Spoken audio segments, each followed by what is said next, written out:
This is CBC Here and Now.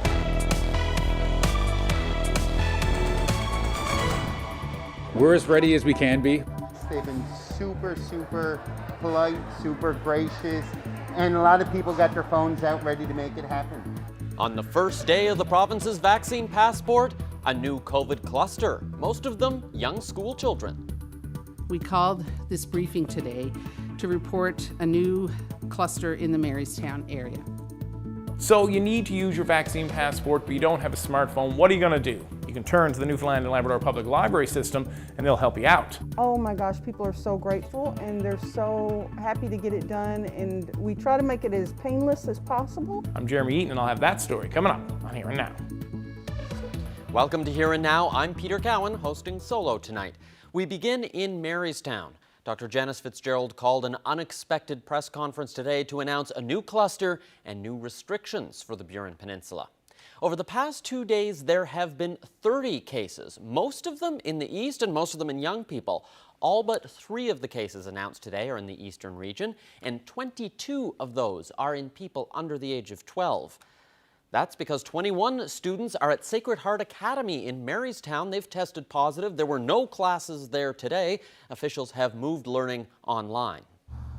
None of these children are vaccinated, unfortunately, so it is, and there's quite a lot of interaction in the school, but there's also interaction outside of school. So I think the investigation, and I'm not on the ground at the moment, so it's evolving by the minute, it seems, but certainly there are a lot of contacts as well outside of the school situation, so through social groups and sporting teams and other things like that. So, just lots of opportunity for that, for the virus to spread. So because of the outbreak, the Marystown and Burin areas are moving to alert level 3, which means smaller gatherings, bars will have to close, and health officials say people shouldn't travel on or off the Burin Peninsula unless it's absolutely necessary. Now, other provinces have started using rapid testing kits for school-age children to try and catch any infections early. That's something that Newfoundland and Labrador hasn't done, but it's now examining. Although Dr. Janice Fitzgerald said today she's not sure it would have made a difference in this outbreak. People who are asymptomatic may not give you the best bang for your buck, but certainly looking at how we use it in symptomatic people.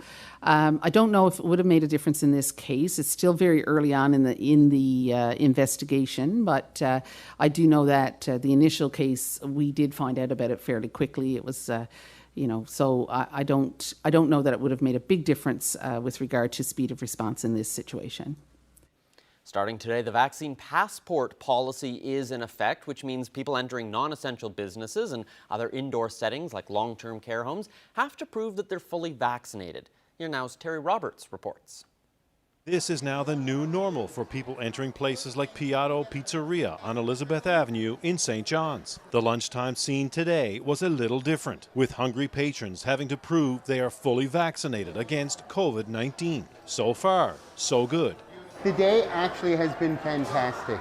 The customers that have been coming in all day are fully aware of the Vax Pass. They've been super polite, super gracious. I think it was great. It was super easy and quick, and I think it allows the interior of businesses to be a lot more comfortable and safe for people. Under this new policy, those gathered in settings like this can be assured that everyone around them are fully vaccinated, although there may be rare cases where people have an approved medical exemption. Thank you. But this extra layer of protection does not come free. Super concerned about it, and there is tons of additional costs. In many cases, businesses and organizations have been forced to staff up and invest in additional technology in order to verify the passports. I'm now here. I have to have an extra person here, and we need extra people. And in an industry that's already seen a lot of people leave, it's super difficult to find those people.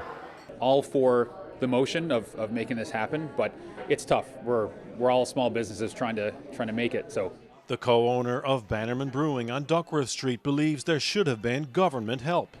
I'm definitely pro-vaccine. The sooner we get vaccinated, the sooner we get back to normal life. It'd be nice to have some sort of assistance from the city or the government. Maybe it's some sort of self-scan kiosk or something. I know it's not a perfect suggestion, but just something to help mitigate these costs in these slow months especially. Our ask of our patrons is to come here prepared to show proof of vaccination. At Fieldian Gardens, the nonprofit group running the rink has hired a security guard to do screenings. It's an unexpected cost, one the public can expect to pay for. We're sort of feeling our way through looking at how we're going to handle the extra cost of something like a security staff. And for the most part, we'll end up probably passing it on to our users. And at this point, it doesn't seem like anyone has an issue with it. It's an accepted part of COVID. But if the vaccine passport helps ensure the game goes on without interruption, this minor hockey leader feels the extra cost is worth it. Our goal is to provide a safe and healthy environment for our minor hockey players primarily and any patrons of the rink. And as you can see, the process can be seamless. Welcome to Fieldian Gardens, Terry. Thank you. Let's do this.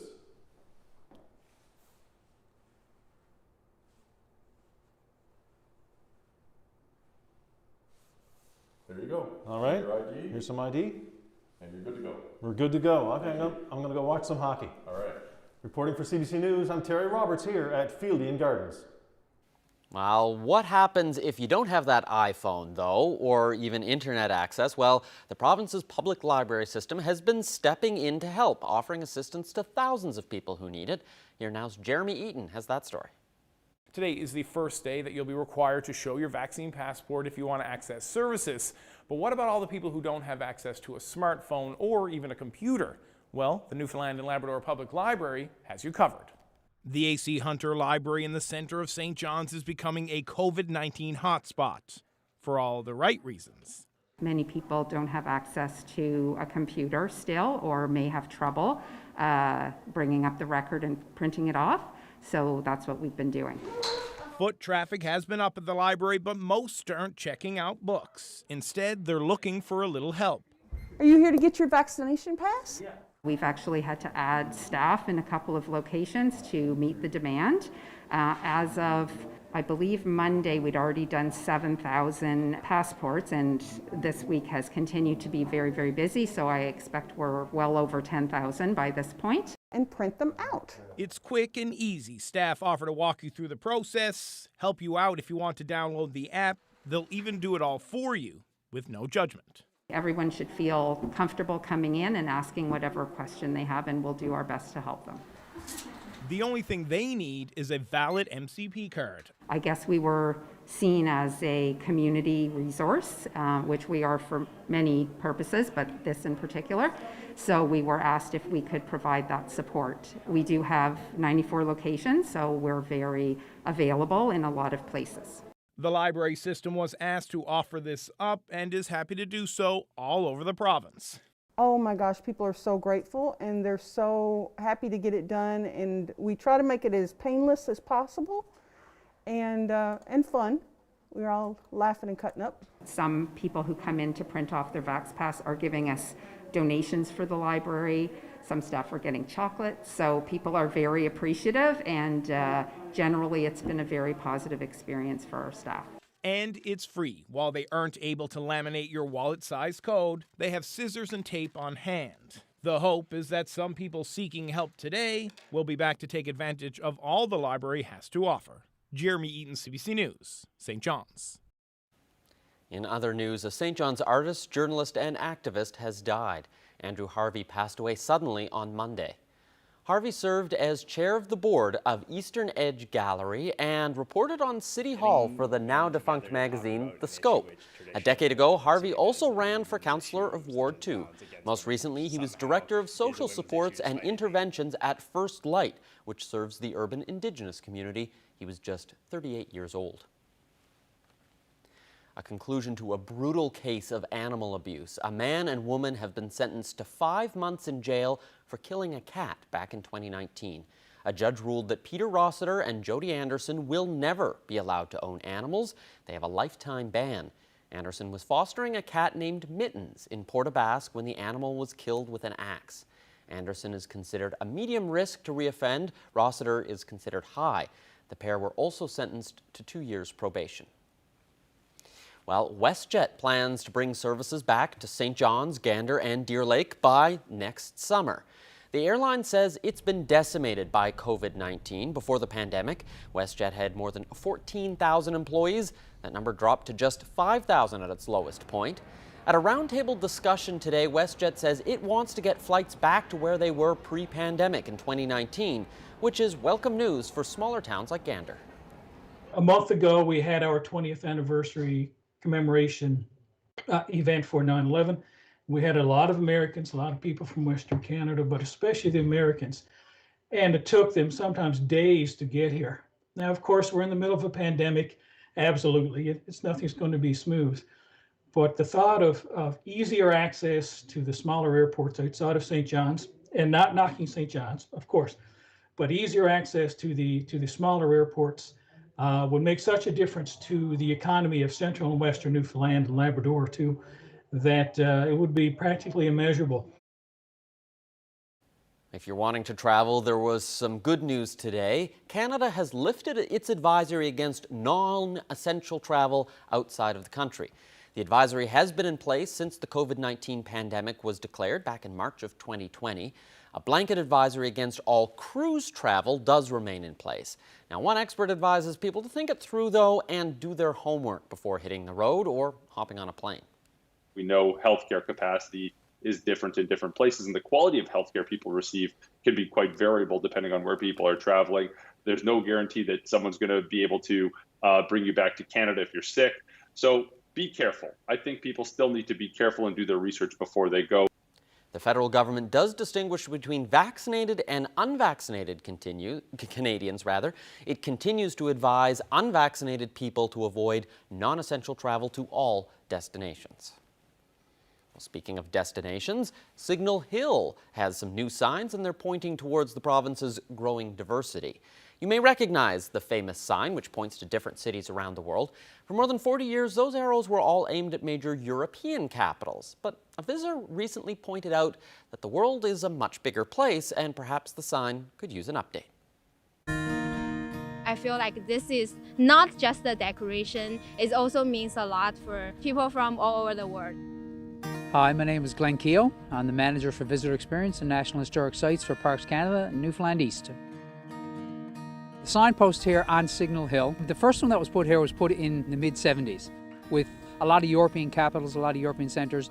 Paris, London, Berlin, Moscow, Dublin was another one that was there. So the impetus for change in direction on the sign came from a tweet or an email that we had gotten from a local student, international student here at MUN. And they had just observed when they saw the sign last fall that a little bit more diversity in the countries that were represented on the sign might be an idea, something that we wanted to think about. What our team decided to do was to reach out to MUN Internationalization Office and the Association of New Canadians to select people from different countries who might be interested in having their home cities featured on the sign. Hi, my name is Abdullah Maktouf. I am from Iraq, from here to Baghdad, around 8,000 kilometers. I feel very good. I see all people happy for the sign, and I am happy too for my country, all my country. Right now I am from St. John's. I am Canadian right now. Hi everyone, my name is Sean So. My name sounds like a swan, and I'm from Wuhan, China. I'm an international student. Sometimes I feel like I don't have too much connections with the community, but this definitely make me feel more connected. And if I have ever any friends come to visit St. John's, I would definitely bring them to the Signal Hill and tell them I was holding the sign, come check out. Those place names will be changed over time. This is something that we're continuing to do year after year now. And what better way to show a welcome to those people that come to visit here or those that come to live here from other countries, to literally make a tangible piece of what their history and what their culture is, a part of the presentation that we have here.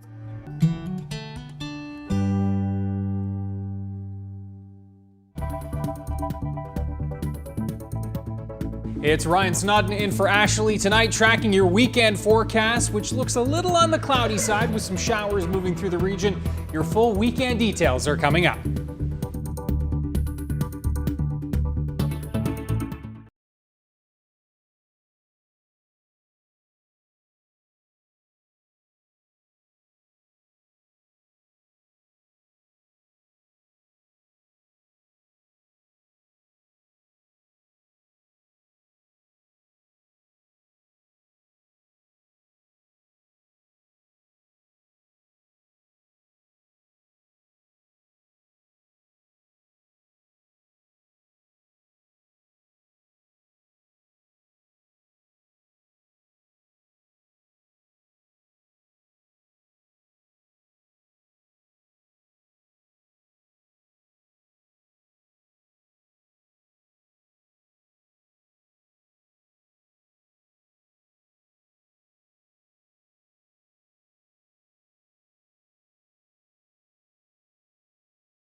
Welcome back to Here and Now, everyone. Ryan Snodden here with you in the Weather Center in Halifax. Great to be with you once again, filling in for Ashley tonight. And first of all, we're going to talk about today and what was not too bad out there. Temperatures ranging, as you can see, around 11 to 14 degrees for most of the island. A little cool Twillingate up through St. Anthony, and certainly some cooler temperatures up along the coast of Labrador as per par for the course this time of year. There's that warm front that has been building in throughout the day, throwing some cloud cover into the mix and a few showers rolling through as well. But the bulk of the activity still off to our south. But you can see with this warm sector that's going to be moving in tonight, it's going to be quite mild. Some shower chances on tap throughout the overnight tonight. And yeah, not just one low, but two lows moving in here for the weekend.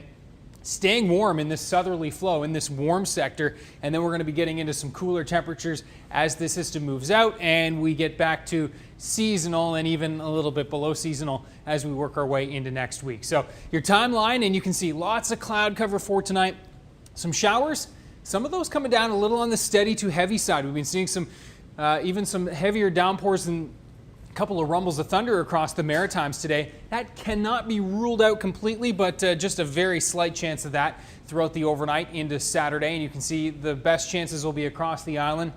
Temperatures ranging from 8 to 13 degrees and will be, kind of a little bit cooler and just cloudy across places like the Straits. Cartwright -1 on the outside looking in of this warm air mass, and that front will continue to lift through the region on Saturday with lots of clouds and some spotty showers throughout the day, but far from a washout here. Saturday should be a better opportunity for kind of getting out and stretching the legs and maybe raking up a few leaves, because temperatures are going to be very mild. Temperatures, as you can see, 15 in those onshore winds for places like Placentia and Argentia will be as mild as 17, 18 degrees across the rest of the Avalon. Temperatures ranging from 14 to 17 across most of central and western parts of the island as well. And then you can see where that warm front is going to be basically parked right here. St. Anthony, northeasterly flow, 6 degrees in those onshore winds. Even places like Lassie along the Bay Verte Peninsula could be into those single digits for Saturday afternoon with that onshore float. So keep that in mind. And you can see not too bad across most of Labrador for tomorrow. We're talking about 5 and 6 degrees for the coast. And yes, 5 degrees with a couple of showers possible for Churchill Falls and for Labrador City. Winds are going to be relatively light. Now, as we walk you through Saturday night, this is where we're really going to increase the shower chances, and it looks like the dampest part of the weekend is going to be Saturday night and in through Sunday morning, and this is where we could definitely see some downpours with this as well. Center of that low working its way up basically along the west coast of the island with some steadier rain and some pretty gusty winds as well coming in with this one. We'll see southwesterly winds. And what we'll likely see, at least for a couple hours on Sunday morning, is a bit of, or Sunday afternoon rather, is a bit of a dry punch here. So we can't rule out maybe a couple of hours where the sun comes out. If it times out nicely for Sunday afternoon, we'll keep our fingers crossed. But no doubt the bulk of the day is going to be a little on the damp side for the east, and all day is looking quite damp with this track of this low working its way right up the west coast. Temperatures across the island once again are going to be quite warm for this time of year, 15 to 17 degrees. I did not put the sun icon in there, but again, can't rule it out here. Anywhere from Grand Falls, Windsor, and central areas across to St. John's, a couple hours of sun. If that dry punch moves in, keeping our fingers crossed for the timing on that. We can see single-digit temperatures here across Labrador with a few flurries mixing in across Labrador City. So as we work our way into the long-range forecast, well, those temperatures into the teens, those are on their way out. We're talking about single digits back across the island as we work our way into next week, and we'll break that down with your full forecast and your 5-day across the region coming up in just a few minutes. Peter, back to you. Thanks, Ryan. I think anyway. Well, new testing methods have determined that the Vikings were in Newfoundland and Labrador 1,000 years ago. Yep, that's back in the year 1021. Now, the general period was known before, but not an exact year. Well, the story about L'Anse Meadows Vikings made it to late-night comedy last night. Have a look. Meanwhile, it's now been confirmed that Vikings were active at a Newfoundland settlement nearly 500 years before Christopher Columbus crossed the Atlantic. Well, this changes everything. Now we know that Vikings didn't discover America 500 years before Columbus didn't. Meanwhile, take a second. That took a second, you see. Oh, hold on. Chin stroke, chin stroke. Oh, I do enjoy that joke. That's right. Indigenous people have those guys beat by about 9,000 years, give or take. Now, if only we could get Colbert to pronounce Newfoundland correctly.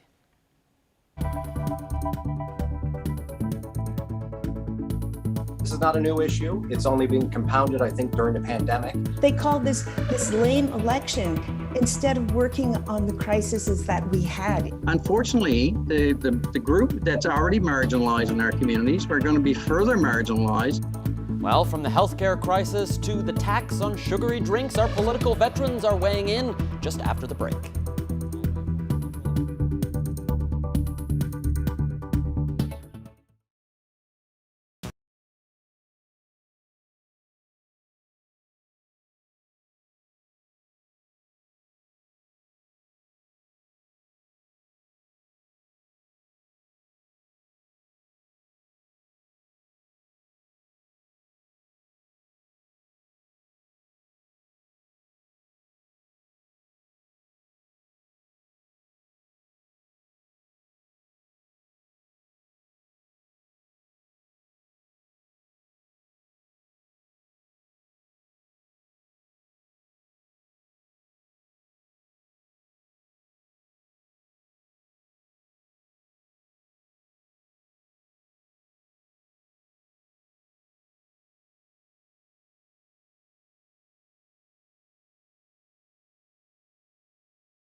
The House of Assembly is back sitting this week, and health was front and center. The healthcare system dominated question period this week, from debates about whether it's in crisis to the shortage of family doctors, which is now affecting 1 in 5 Newfoundlanders and Labradorians. And then there's the sugary drink tax. If you want to buy a sports drink or a soft drink, next year you're going to pay more. The government says this is about making the province healthy, not making the government wealthy. But how is government handling these issues? Well, our political veterans are back. Jerry Rogers is a former NDP leader, Colin Holloway, a former Liberal MHA, and Sandy Collins, a former cabinet minister. So the province brought out a plan it says is going to address the doctor shortage this week, with more walk-in options, bonuses for family doctors that start practicing. But is the province doing enough? Sandy, I want to start with you. Do you think the government has addressed this issue? Absolutely not. You only need to speak to someone who is dealing with the healthcare system right now, whether it's trying to access a family doctor or a specialist. There seems to be more barriers now than ever has before. This issue, if you speak to people, they say it's a crisis, because if you can't access proper healthcare, it's a crisis. It's a personal crisis. And of course, that's what this is all about. So this is not a new issue. It's only been compounded, I think, during the pandemic. Has made the system even more difficult to access, but there hasn't been anything done since Hagee became minister and since the Liberals have taken government, which has been a number of years now, let's not forget. This problem isn't new. So why are we now just seeing some steps, and by some steps, not enough steps? When are we going to see a plan? When are they going to take tangible things and put them into play and make people's experiences with the healthcare system and access to it better? Colin, I want to ask you about the health minister, John Hagee. He got a lot of credit during the pandemic. His stock really rose. He's been in that job since the Liberals took power. So now this is 6 years. That's a long time to have a cabinet minister in place. Do you think, is he continuing to handle this as well as possible, or is it time maybe to cycle someone new in there? I think it's time to cycle someone new in there. The question that I think Premier Furey has is that who does he put there? He's got John Abbott, who's sitting there in another portfolio. John was deputy minister under health, certainly brings a lot of experience. I guess I found it a little interesting this week to see that John was answering a question and in some effect, I guess, challenging some of the data that the Newfoundland and Labrador Medical Association was putting out there. Saying that the number of people in need of a family physician are somewhat less, significantly less than what the association was saying. So to see John Abbott answering that question signals to me that there might be a change coming, but I don't know who that would be.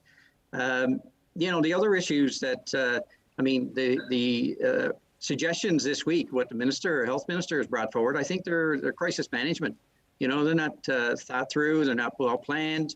Just think about what's gone on in Nova Scotia. And those ideas were brought forward to the health minister. There was no reaction. There was no announcement to say that this province was going to move in that direction in terms of helping with recruitment, looking at bursary programs. And all of a sudden, now we've got the health minister saying, yeah, we can do those things. But I think there's some missing steps onto, what other impacts does it have on other health professionals if we're going to talk about community health teams and recruiting physicians that are going to be supported. What does that really mean for rural communities? Jerry, when you look at other provinces, for example, Nova Scotia, the change in government in the last election there is credited largely over the issue of family doctors and the healthcare system. How much of a liability do you think this issue has become for the Liberals? Oh, I think it's a huge liability. When you look at the situation we're in, our premier is a doctor. Our health minister is a doctor, and they can't get it right. What in God's name is happening?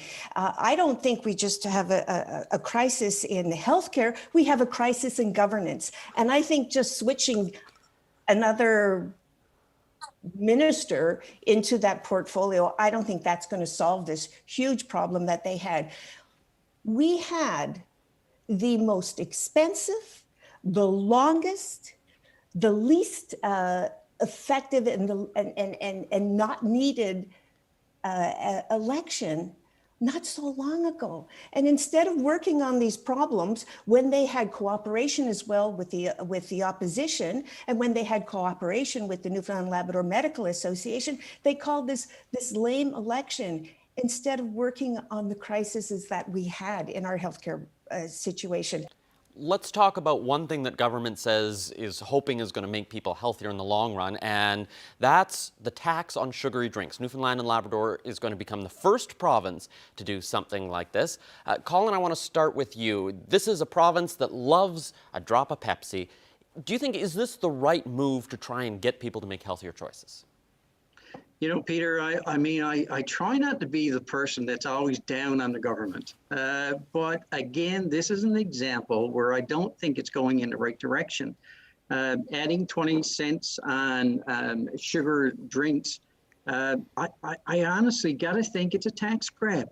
But, but really, it's $9 million. So in the overall scheme of things, that's not going to fix the province's, overall financial issue. So if they wanted to raise money, I'm not sure this $9 million was going to be the way to do it.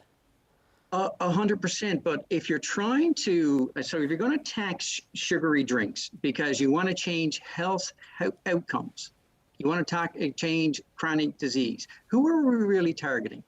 20 cents for those who have incomes of $130,000, $140,000 coming into their households may not mean much. But and those people, those families can afford to drink other options, more probably healthier options.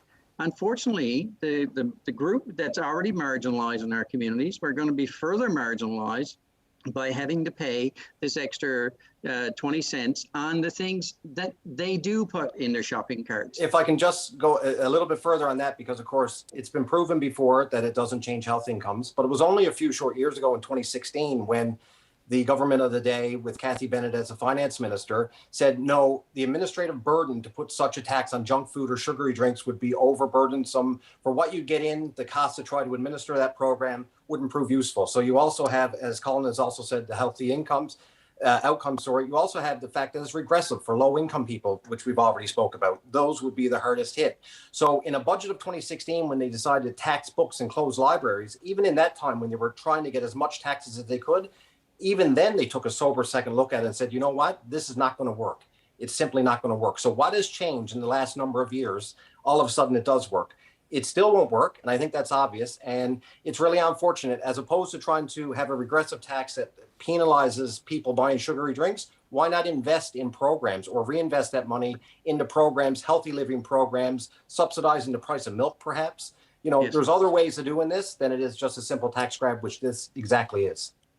Jerry, I want to ask you, because I did have a professor who teaches nutrition and dietetics on this week who endorsed the plan, thinks it's a good idea. What do you think the best way would be to try and achieve this outcome of trying to push people towards healthier options?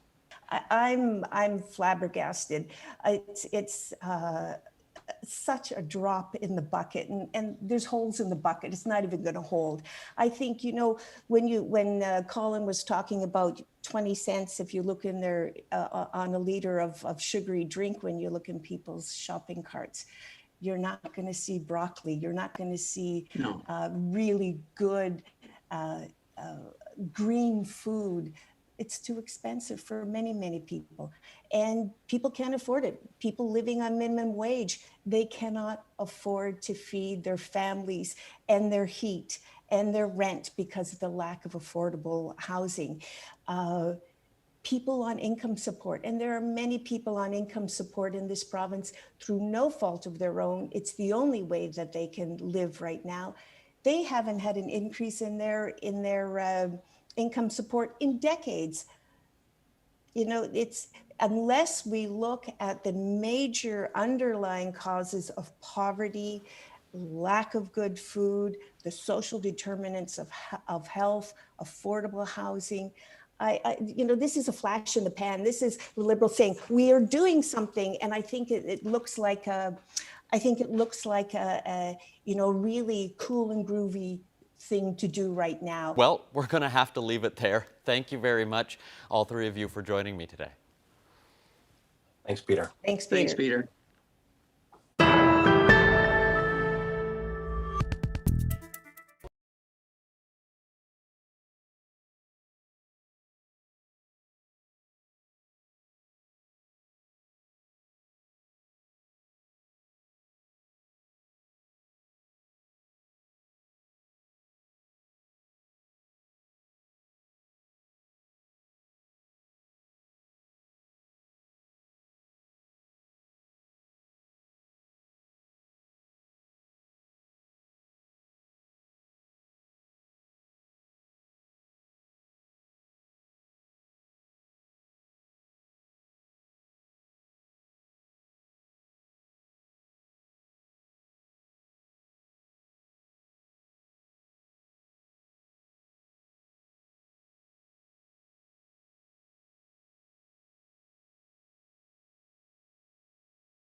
as fat cat or the black sheep, very fortunate to still have this room. There's a community in the Black Sheep. I remember it vividly, actually, the first day I held sticks. I want to capture the gigs, I want to capture the facial expressions. Creating the song that you want to hear. That made me feel better listening to that, and maybe I could write my feelings out and see how I like that. It's really all about the music.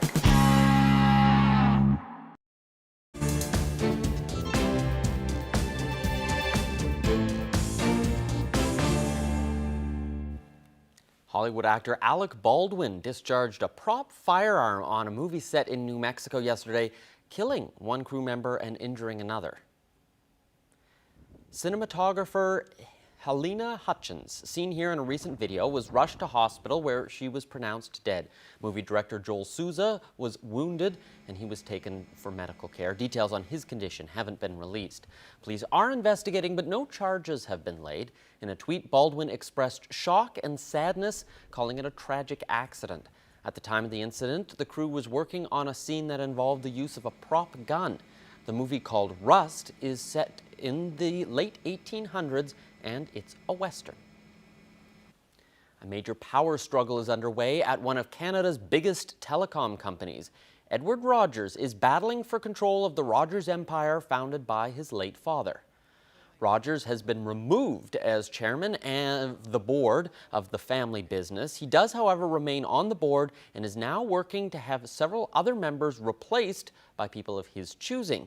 He's also the head of the family trust that retains control of the corporation, and he may use that authority to force the changes he wants. The fight stems from Rogers' effort to oust the company's CEO last month. That move was blocked by other members of the family, Rogers' mother and two sisters. Rogers Communications is currently involved in a $28 billion buyout of another telecom giant, Shaw Communications. As we reported earlier, the federal government has quietly dropped its blanket advisory against all non-essential travel. It's switched back to the 4-level advisory system that was in place prior to the pandemic. But Canada's top doctor says that doesn't mean Canadians are being given the all-clear. I have to remind people that the pandemic is very much alive outside of Canada, and that many countries continue to require a pre-departure test, and it adds a layer of protection. The 4 levels of advisory are exercise normal safety precautions, exercise a high degree of caution, avoid non-essential travel, and avoid all travel.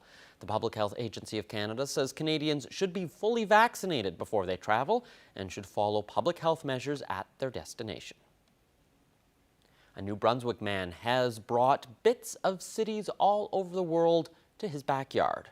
Earl Gilby has been collecting rocks for half a century, embedding them into an impressive retaining wall. It's 55 meters long, just over 1 meter tall, and contains stones from all over the globe. Take a look.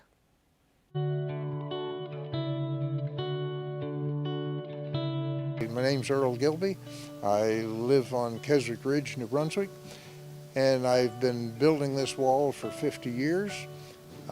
There are stones and rocks in it from all over the world.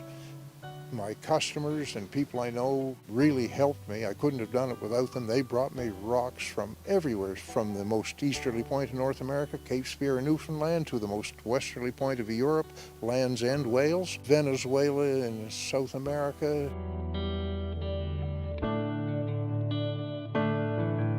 I just started building it and putting it together, and as it went along, I could see where it could be a kind of a beautiful thing, maybe when it's done, but that's looking ahead 50 years when I started. I had no plans, I just started building, that's all. When I worked with the City of Fredericton as the Parks and Tree Superintendent, they were tearing the chimney from the old pumping station. That's down at the end of Smythe Street, next to the river. This 1883 was embedded in the chimney, and so nobody wanted it, so I knew it was a piece of history and I didn't like to just discard it, so I took it to my home and just placed it there in safekeeping, and then when I come up and met the Gilbys and saw this wall here, it seemed like the right place for it, because it would be safe and it would be here for people to see. This is the knocker off the door from the old lodge in Fredericton, and you turn that a quarter of a turn and it'll open up. Now that's a secret compartment in the wall. Here's a cobblestone from Toronto, another cobblestone from Montreal. People get old if they're lucky and they pass away, and in no time you never hear their name spoken again. I've always had the idea I want to leave something behind that will last for a few years, so I'm hoping that that wall will stand for a little while.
Lots of people celebrating this week. Happy 50th anniversary to Gilbert and Leona Yetman of Happy Valley Goose Bay.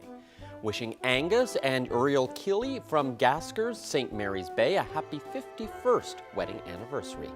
Happy 57th anniversary to Gordon and Nettie Peckford of Gander. Happy 65th anniversary to Jim and Gladys Fitzgerald of Cornerbrook. 50th wedding anniversary wishes going out to Madge and Francis Patton from Gambo. Happy 51st anniversary to Annie and Wallace Bussey of Foxtrap. Happy anniversary to Teresa and John Wall, who were married 67 years ago. They're from Happy Valley Goose Bay, but they now live in St. John's. Happy 50th anniversary to Tony and Loretta Powell of Chapel Arm. Happy 55th anniversary to Linda and Dermot Malloy of Trepassey. Happy 60th anniversary to Merrill and Leela Bullen, formerly of Harbour Breton, now living in Mount Pearl. Patsy and Ron Chalk of Gander are celebrating their 51st anniversary. Happy 58th anniversary to Cecil and Delilah Hunt from Dover. Happy anniversary to Jean and Lloyd Baker.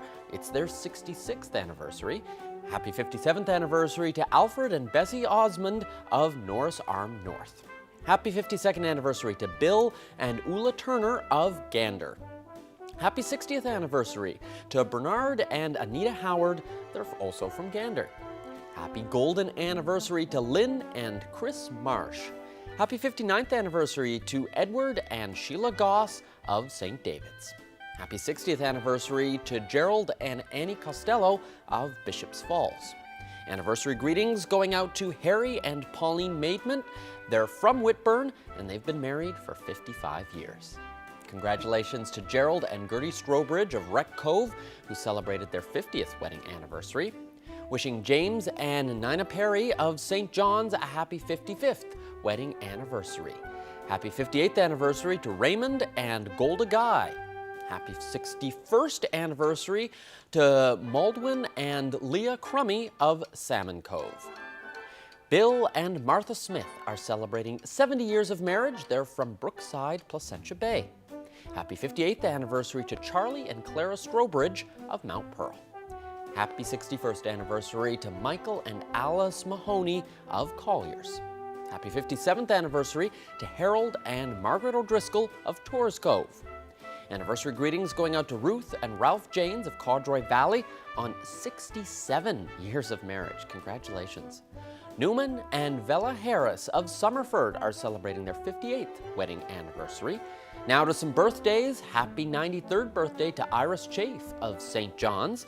Happy birthday to George Lundrigan from Upper Island Cove on his 90th birthday. Happy 95th birthday to Olive Party Hardy of Cartwright, now living in Upper Gullies. Celebrating a 90th birthday is Susan Flynn from West Bay Centre, currently living in Stephenville. Happy 96th birthday to Julia Higdon of Dildo.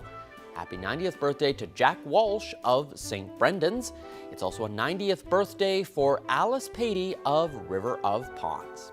Happy birthday to Phyllis Fiander, who is celebrating her 92nd birthday today. She's from Fortune, but now living in St. John's. Happy 94th birthday to Dorothy Taylor French, formerly of Cupids, now living in Whitby, Ontario. Birthday wishes to Marion Small, formerly of Lewisport and Labrador City, but now living in Gander. She's 90 years old. Birthday wishes to Albert Knoll, who is 91. He lives in Carbonear. Happy birthday to Frank White from Greenspond, now living in Mount Pearl, celebrating his 93rd birthday. Happy 94th birthday to Marie Rolfe. Happy 90th birthday to Glenna Ash, who turns 90. She is in Corner Brook and an avid Maple Leafs fan. She says this is the year to bring home the Stanley Cup. I guess she's one of the few old enough to remember their last win. Happy 90th birthday to Cinderella, or Cindy Button. She's born in Greenspond, Bonavista Bay, now living in Mount Pearl. Happy 91st birthday to Mary Pope of Channel Port-aux-Basque. Ralph Fudge is spending the last days of his 80s splitting wood in Lewisport. He's celebrating his 90th birthday today. Congratulations to Mary T. Lewis. Her family pegs her as the oldest resident of Colliers. She turns 93. Happy 94th birthday to Woodrow Head. And the last one is a big one. Happy birthday to Mary Costigan, who is celebrating her 100th birthday.